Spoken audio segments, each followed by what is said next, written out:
Hey guys, good evening. My name is Nealay Patel and I'm a designer here at Jesse James Beads. My job is to bring you fun, inspirational, and quick ideas using Jesse James Beads, which I'm always inspired to use, and I hope you guys are too. Now, I hope also that you were able to catch last Saturday's tutorial. I was really excited about this one. We made a fabulous pair of earrings that look like this. Pretty fun and snazzy. We learned how to attach these beautiful earring components to the cage beads and to the this triple tassel here. Super mega cool. We also had these itty bitty baby tassels that we attached it to on the cage bead. And I thought these looked like a party to me. Or that I stole it from a Muppet. I don't really know. But in any case, check it out. This was last Saturday, so if you guys scroll down on the Facebook vids, it should be there. And if you don't know already, you can find these tutorials on the Jesse James Beads website. So just hit up the website, www.jessejamesbeads.com, and check out the how-to section for lots of tutorials. I'm excited about tonight's project, and it's going to be a real quick and easy one as well. But I'm excited because I get to use this chain that I am in love with. Like, look at that, guys. Is that just not super cool? It's a matte gold, and there's several different styles available in this, but I just love the combination of these two together. And so I kind of thought in my head what I could do, and I wanted to use this as sort of a central component and to use this smaller chain for the neck rope part. So I ended up connecting these together, kind of like this. And I wanted to hang some of the Pantone beads from it because I'm in love with the Pantone collection itself too. So I chose Emperador, which is a beautiful brown collection that looks like this. And I have half a strand here, and I'll show you why. But look at how gorgeous those are. You get really quite a variety of different fibers and finishes, everything from sparkly to this fiber bead up here. So it's a pretty good mix of different types of beads that you can actually just unstring and reuse. So let me show you what I created with that. Okay, here we go. Isn't that just cool? It's lots of baubles on one side. Now it's funny looking because I'm actually going to finish the other side with you guys. And I'm going to show you how to use head pins just to connect everything together. But you could actually take off the brown beads and put in a different color altogether. So, for example, if you wanted Little Boy Blue, like, check out how beautiful that would look. I considered golds and browns to be more of a neutral color, so really it could go with just about anything. You can also attach tassels, and so if you guys got the inspirations mix in with the beads, you can definitely use those and attach them as well to get a whole different look. So again, even if you combined it with the brown beads, I think it would just make a really cool standout color. Alright, so I'm going to take this off the neck form, I'm going to flip the camera around, and I'm going to show you guys how to make this tutorial. So excited. Alright, let's see if I can do this gracefully. There we go. Alright, so I have here Emperador, half a strand. This is strand number 2. I have the necklace that I'm working with. So as you can see, I got half of it done already. So I wanted to attach the remaining pieces with you guys real quickly, just to show you how easy it is to be able to put this together. I'm going to undo that. Now I have this kind of pre-strung in a very strategic way so that I don't really lose my pattern here per se. So other than that, you'll just need some head pins. So those are right here. And a little bit of imagination, which we all have and love to use. So here's what I'm gonna do. I think, first of all, I've connected my chain up here already. The thing is, you can unlink any one of these, and you have some extra chain here to work with, which is great. Don't throw away those in-between links. You can use them as jump rings for clasps and other stuff. So always be mindful of your materials. I know I dropped quite a bit of cash in these things, so I try and get as much mileage out of it as possible. Alrighty. So I'm going to start with this brown bead, and it looks like it's in this link here. And so I'm going to string it onto a head pin. And because it's a bigger ring, I'm gonna try and make the loop as big as possible for linking this on together. So, having said that, I think I'm gonna just trim this a little bit with my Xuron cutters. These are double flush cutters by Xuron, and they are amazing. I absolutely love using them. They don't create a little nick in the wire or any sort of slant. They cut it very blunt. That's one of the reasons why I love it. Just a handy pair of pliers to have around, so I highly recommend them. As you can see, I'm trying to do this on the most bottom part of my round nose pliers. However, it's still not going to be big enough, so I'm just going to undo it and try and make this as round as possible. And if you are not comfortable doing this, you could use a pair of, well, if you've got larger round nose pliers, that's also handy. I actually don't. You can also use a mandrel, which looks like this, to create your ring part. It's only going to be on a few links, so I'm not too worried about the size of that. The rest of them can be fairly smaller, so it's quite all right. It does not look as great as I wish right now. Whoops, I'm trying to get the right pliers here.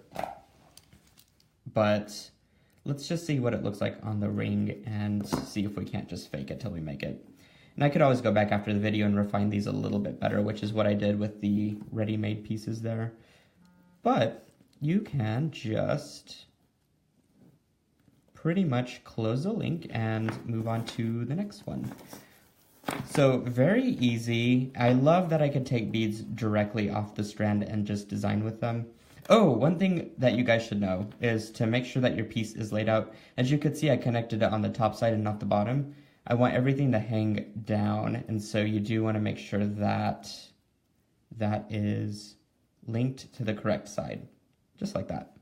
So what I do is I would recommend working on a flat surface, just to make this a lot easier.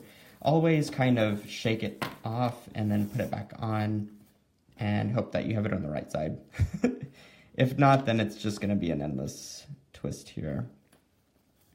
So I think I got it on the wrong side again. I might have had it on the right side. Whoops. I will fix that later. Let's connect some to this round link here. So here I have, I have this bead that's directly onto the strand, but I'm going to just take it off even with these beautiful bead caps, which gives it a little bit of pop and sparkle. I'm just going to string those onto a head pin. Easy peasy. This is perfect with the bead cap because it prevents the bead from falling, or the head pin from falling through the bead right there. So that's pretty cool. Okay, so again, I'm just gonna trim it with my Xuron pliers right about here. I don't need this loop to be super gigantic, which is great. I'm probably gonna go about midway down and create my loop, just like that. And breaking the neck, readjusting the loop if I need to do it. There we go. And now I'll just simply connect this to the bottom link this time.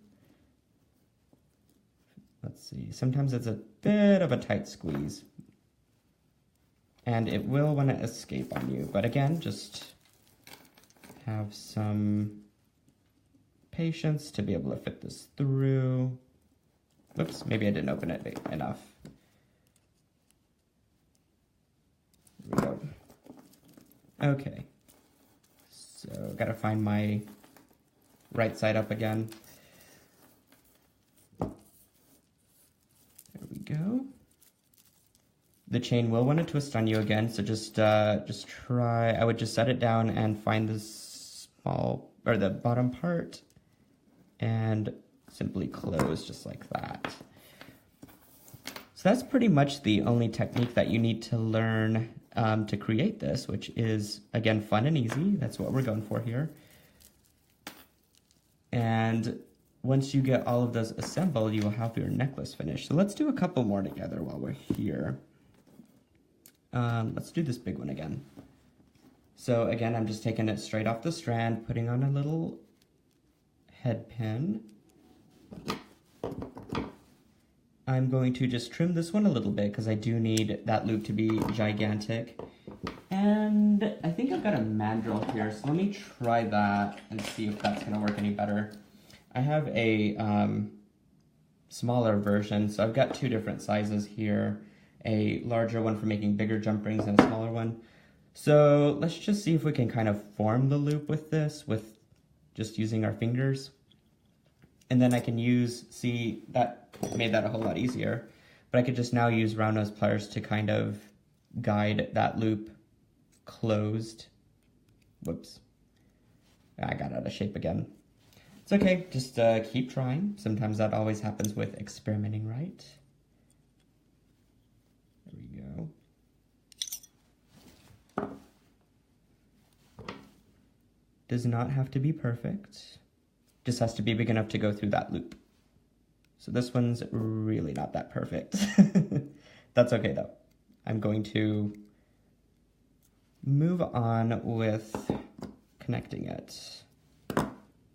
I think once it's in the chain, you could really barely see it anyways, so that's the good news. Here we go.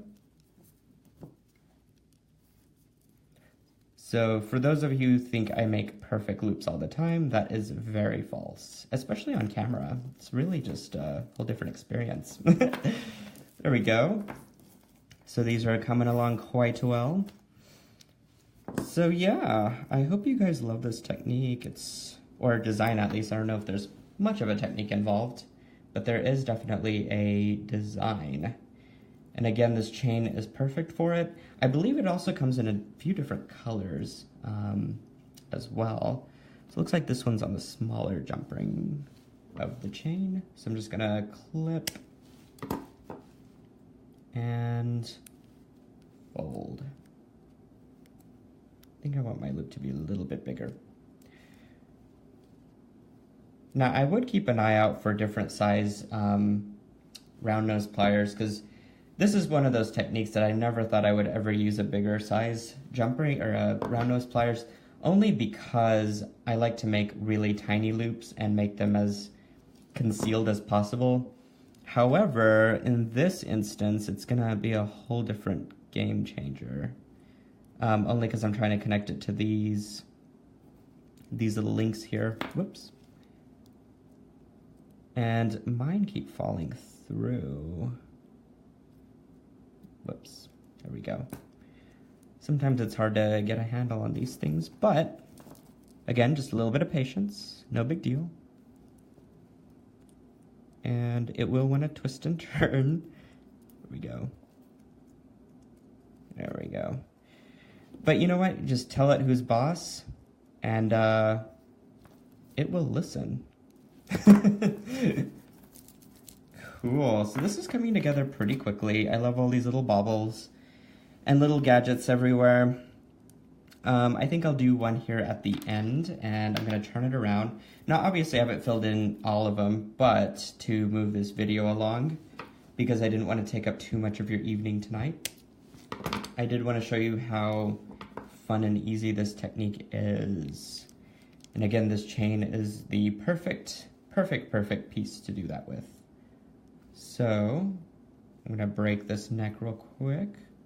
It sounds very violent. I don't know if I should be saying that continually. Let's see, this might be a little bit too small for this end link. Let's see. Oh, maybe not. I think I can make this work. There we go. There we go. Just some quick little baubles there. Now, the cool thing is if I didn't have this on a necklace rope, this could be a really fun little charm bracelet too. So, lots of possibilities. Let me put this back on the neck form and turn you guys back around. I'll show you what we made. Okay, here we go. All right. So, we created this funky little piece. It's my little cha-cha necklace. We use the Emperador strand too, and you really don't need other beads or anything else with it unless you wanted some pretty little tassels. So check it out. If you guys love this idea and want to make it, that's great, and do post it to Facebook, because I love seeing your all's creations, especially having done it myself and then seeing other possibilities outside of that. Always a cool feeling. So, if you love this technique, check us out. We've got a ton of videos on our website, so www.jessejamesbeads.com in the how-to section. You can also find us on YouTube, so just go to youtube.com and search for us, Jesse James Beads, and subscribe to our videos. We have quite the catalog and library and everything tutorially out there with yours truly.